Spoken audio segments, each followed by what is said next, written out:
अस्सलाम वालेकुम वरहमतुल्लाहि वबरकातुहू।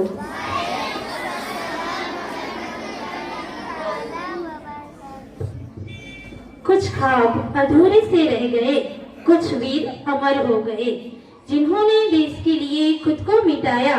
देखो आज हम उन्हीं के कारण आजाद हो गए।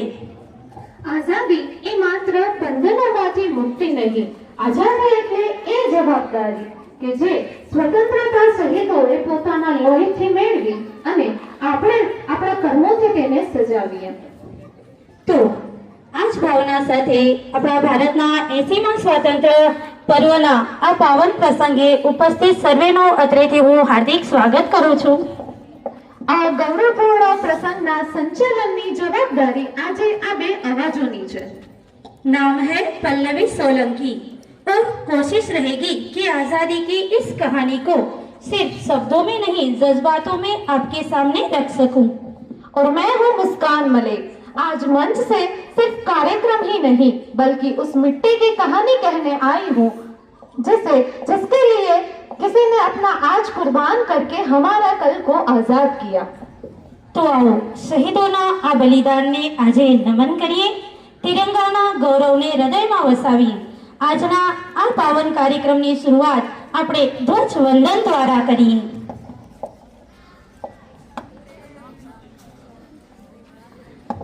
ये तिरंगा हवा से नहीं शहीदों की सांसों से लहराता है। ये तिरंगा हवा से नहीं शहीदों की सांसों से लहराता है। इसीलिए इसे देखा न सिर्फ गर्व नहीं, इसे जिम्मेदारी का एहसास करवाना है। આ તિરંગો આપણને 3 રંગોથી એક ઊંડો સંદેશ આપે છે। એ છે ત્યાગ, શાંતિ અને સમૃદ્ધિ। તેમજ મધ્યમાં રહેલો અશોક ચક્ર કહે છે કે રાષ્ટ્રની પ્રગતિ ત્યારે જ શક્ય છે જ્યારે આપણે સૌ સતત આગળ વધતા રહીએ।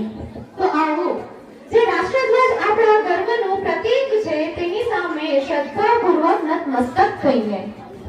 આજના આ પાવન પ્રસંગે પોતાની મહત્વપૂર્ણ ઉપસ્થિતિ આપનાર આપણા આ કાર્યક્રમના મુખ્ય અતિથિ એવા મોહમ્મદભાઈ હુસેનભાઈ ખત્રીને હું વિનંતી કરીશ કે તેઓ પોતાના કર કમલો થકી ધ્વજવંદન કરે। સાહેબ શ્રી।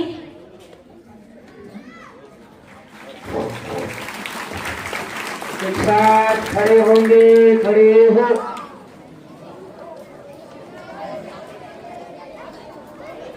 एक साथ सावधान,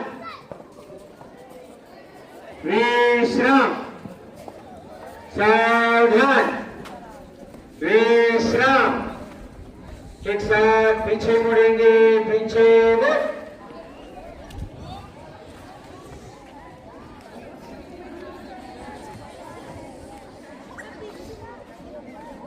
सावधान।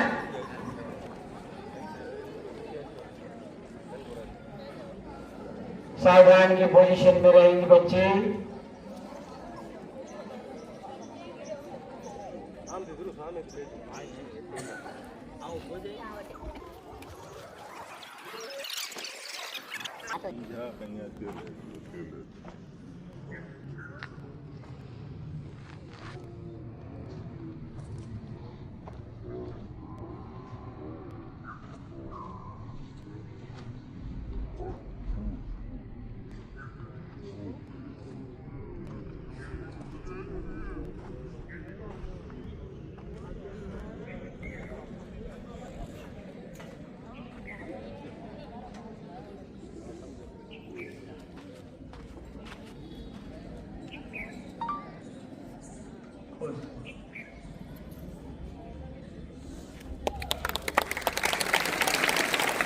एक बार राष्ट्रपति शुरू करेंगे, शुरू कर।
मशहूर रही मेहमान सर, अंग्रेजी माध्यमના આચાર્ય સાનિયા મેમ, જાગૃત વિભાગના આચાર્ય ગફુર સર, માધ્યમિક અને ઉચ્ચતર માધ્યમિક વિભાગના આચાર્ય શ્રી દિવસરાજ કાનાણી, શિક્ષક મિત્રો અને મહેમાન પરિચય શોભાવનારા એવા મોહમ્મદ હુસેનભાઈ ગઢવીનું અત્રેથી ફરીથી એકવાર સાર્થિક સ્વાગત કરું છું અને સર્વને અત્રેથી બાહેરના પરિવાર વતી 80મા સ્વાતંત્ર્ય પર્વની હાર્દિક શુભેચ્છા પાઠવું છું.